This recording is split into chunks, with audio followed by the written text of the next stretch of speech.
कक्षा 10 हिंदी साहित्य कोर्स ब स्पर्श भाग 2 काव्यखंड पाठ 1 कबीर की साखी। सभी काव्यांशों की सरल व्याख्या समझने के लिए वीडियो बिना स्किप किए अंत तक पूरा देखें और चैनल को लाइक, शेयर व सब्सक्राइब अवश्य करें जिससे कि हम आपको हिंदी साहित्य से संबंधित ऐसी ही महत्वपूर्ण जानकारियां उपलब्ध कराते रहें। धन्यवाद। साखी शब्द साक्षी शब्द का ही तद्भव बदला हुआ रूप है। साखी शब्द साक्ष्य से बना है, जिसका अर्थ होता है प्रत्यक्ष ज्ञान, अर्थात जो ज्ञान सबको स्पष्ट दिखाई दे। ये प्रत्यक्ष ज्ञान गुरु द्वारा शिष्य को प्रदान किया जाता है। संत सज्जन संप्रदाय समाज में अनुभव ज्ञान, व्यवहारिक ज्ञान का ही महत्व है, शास्त्रीय ज्ञान अर्थात वेद पुराण इत्यादि का नहीं। कबीर का अनुभव क्षेत्र बहुत अधिक फैला हुआ था, अर्थात कबीर जगह जगह घूमकर प्रत्यक्ष ज्ञान प्राप्त करते थे। इसलिए उनके द्वारा रचित साखियों में अवधी, राजस्थानी, भोजपुरी और पंजाबी भाषाओं के शब्दों का प्रभाव स्पष्ट दिखाई देता है। इसी कारण उनकी भाषा को पंचमेल खिचड़ी अर्थात अनेक भाषाओं का मिश्रण कहा जाता है। कबीर की भाषा को सधुक्कड़ी भी कहा जाता है। साखी वस्तुतः एक तरह का दोहा छंद ही है। दोहे में 4 चरण होते हैं। दोहे के पहले व तीसरे चरण में 13 और दूसरे व चौथे चरण में 11 के विश्राम से 24 मात्राएं होती हैं। प्रस्तुत पाठ की साखियां इस बात का प्रमाण है कि सत्य को सामने रखकर ही गुरु शिष्य को जीवन के व्यवहारिक ज्ञान की शिक्षा देता है। ये शिक्षा जितनी अधिक प्रभावशाली होगी उतनी ही अधिक याद रहेगी। साखी पाठ सार। कबीर की साखियों में कबीर ईश्वर प्रेम के महत्व को प्रस्तुत किया गया है।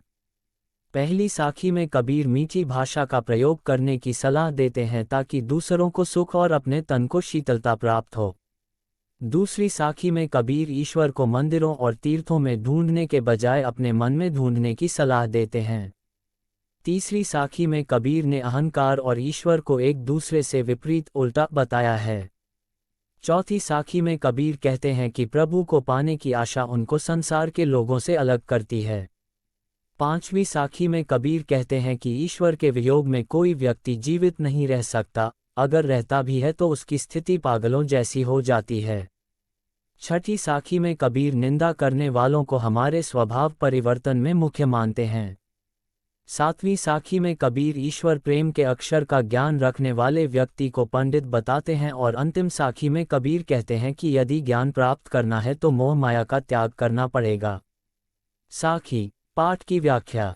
1 ऐसी बाणी बोलिए मन का आपा खोई, अपना तन शीतल करे और अनको सुख होई। प्रस्तुत पंक्तियां हमारी हिंदी पाठ्य पुस्तक स्पर्श के साखी नामक पाठ से ली गई हैं। इनके रचयिता कबीरदास जी हैं। इन पंक्तियों में कबीर ने मीठी बोली बोलने और दूसरों को दुख न देने की बात कही है। व्याख्या। प्रस्तुत साखी के माध्यम से कबीरदास जी कहते हैं कि हमें अपने मन का अहंकार त्याग कर ऐसी भाषा का प्रयोग करना चाहिए जिसमें हमारा अपना तन मन भी स्वस्थ रहे और दूसरों को भी कोई कष्ट न हो, अर्थात दूसरों को भी सुख प्राप्त हो। 2 कस्तूरी कुंडली बस मृग ढूंढे वन माही, ऐसे घट घट राम है दुनिया देखे नाही। प्रस्तुत पंक्तियां हमारी हिंदी पाठ्य पुस्तक स्पर्श के साखी नामक पाठ से ली गई हैं। इनके रचयिता कबीरदास जी हैं। इन पंक्तियों के माध्यम से कबीर कहते हैं कि संसार के लोग कस्तूरी हिरण की तरह हो गए हैं। जिस तरह हिरण कस्तूरी प्राप्ति के लिए इधर उधर भटकता रहता है, उसी तरह सांसारिक लोग भी ईश्वर प्राप्ति के लिए भटक रहे हैं।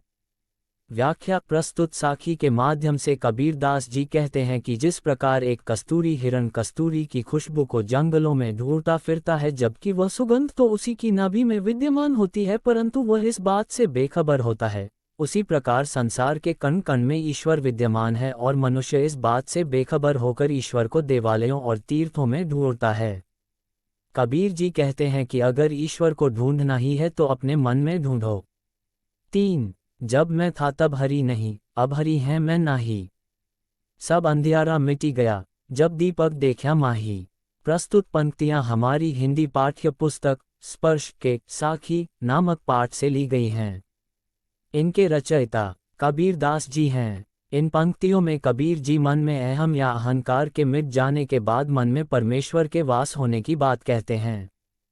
व्याख्या। इस साखी के माध्यम से कबीर जी कहते हैं कि जब इस हृदय में मैं अर्थात अहंकार का भाव था तब इसमें परमेश्वर का वास नहीं था, परंतु अब हृदय में अहंकार नहीं है तो इसमें प्रभु का वास है। जब परमेश्वर नामक दीपक के दर्शन हो जाते हैं तो अज्ञान रूपी अहंकार का विनाश हो जाता है। 4. सुखिया सब संसार है, खावे अरु सोवे। दुखिया दास कबीर है, जागे अरु रोवे।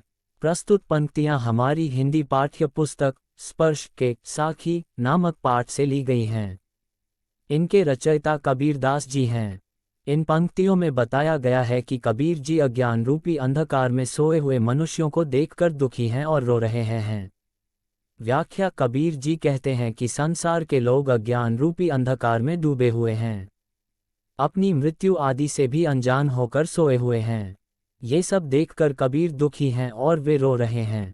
वे प्रभु को पाने की आशा में हमेशा चिंता में जागते रहते हैं। 5. बिरह भुवनगम तन बस, मंत्र न लागे कोई। राम वियोगी ना जिवे, जिवे तो बौरा होई। प्रस्तुत पंक्तियां हमारी हिंदी पाठ्य पुस्तक स्पर्श के साखी नामक पाठ से ली गई हैं। इनके रचयिता कबीरदास जी हैं। इन पंक्तियों में कबीर जी कहते हैं कि ईश्वर के वियोग में मनुष्य जीवित नहीं रह सकता और अगर रह भी जाता है तो वह पागल हो जाता है।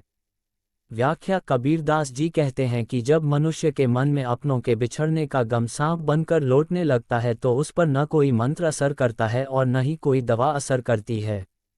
उसी तरह राम अर्थात ईश्वर के वियोग में मनुष्य जीवित नहीं रह सकता और यदि वह जीवित रहता भी है तो उसकी स्थिति पागलों जैसी हो जाती है। 6. निंदक नेढ़ा राखिए, आंगनी कुटी बंधाए। बिन साबन पानी बिना, निर्मल करे सुभाए। प्रस्तुत पंक्तियां हमारी हिंदी पाठ्य पुस्तक स्पर्श के साखी नामक पाठ से ली गई हैं।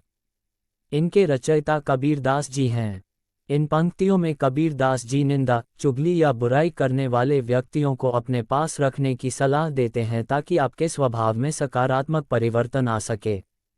व्याख्या। कबीरदास जी कहते हैं कि हमें हमेशा निंदा करने वाले व्यक्तियों को अपने निकट रखना चाहिए। हो सके तो अपने आंगन में ही उनके लिए घर बनवा लेना चाहिए, अर्थात हमेशा अपने आसपास ही रखना चाहिए, ताकि हम उनके द्वारा बताई गई हमारी गलतियों को सुधार सकें। इससे हमारा स्वभाव बिना साबुन और पानी की मदद के ही साफ हो जाएगा। 7. पोथी पढ़ी पढ़ी जग मुवा, पंडित भया न कोई। एके अशिर पीव का, पढ़े सुपंडित होई। प्रस्तुत पंक्तियां हमारी हिंदी पाठ्य पुस्तक स्पर्श के साखी नामक पाठ से ली गई हैं। इनके रचयिता कबीरदास जी हैं। इन पंक्तियों में कबीर जी पुस्तक ज्ञान को महत्व न देकर ईश्वरीय प्रेम को महत्व देते हैं।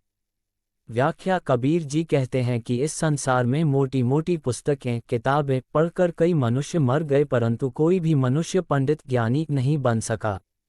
यदि किसी व्यक्ति ने ईश्वरीय प्रेम का एक भी अक्षर पढ़ लिया होता तो वह पंडित बन जाता, अर्थात ईश्वरीय प्रेम ही एक सच है, इसे जानने वाला ही वास्तविक ज्ञानी है। 8. हम घर जालिया आपना, लिया मुरारा हाथी। अब घर जालो तास का, जे चले हमारे साथी। प्रस्तुत पंक्तियां हमारी हिंदी पाठ्य पुस्तक स्पर्श के साखी नामक पाठ से ली गई हैं। इनके रचयिता कबीरदास जी हैं। इन पंक्तियों में कबीर मोह माया रूपी घर को जलाकर अर्थात त्याग कर ज्ञान को प्राप्त करने की बात कहते हैं। व्याख्या। कबीर जी कहते हैं कि उन्होंने अपने हाथों से अपना घर जला दिया है, अर्थात उन्होंने मोह माया और अज्ञान रूपी घर को जलाकर ज्ञान प्राप्त कर लिया है। अब उनके हाथों में जलती हुई मशाल लकड़ी है यानी ज्ञान है। अब वे उसका घर जलाएंगे जो उनके साथ चलना चाहता है, अर्थात उसे भी मोह माया और अज्ञान से मुक्त होना होगा जो ज्ञान प्राप्त करना चाहता है।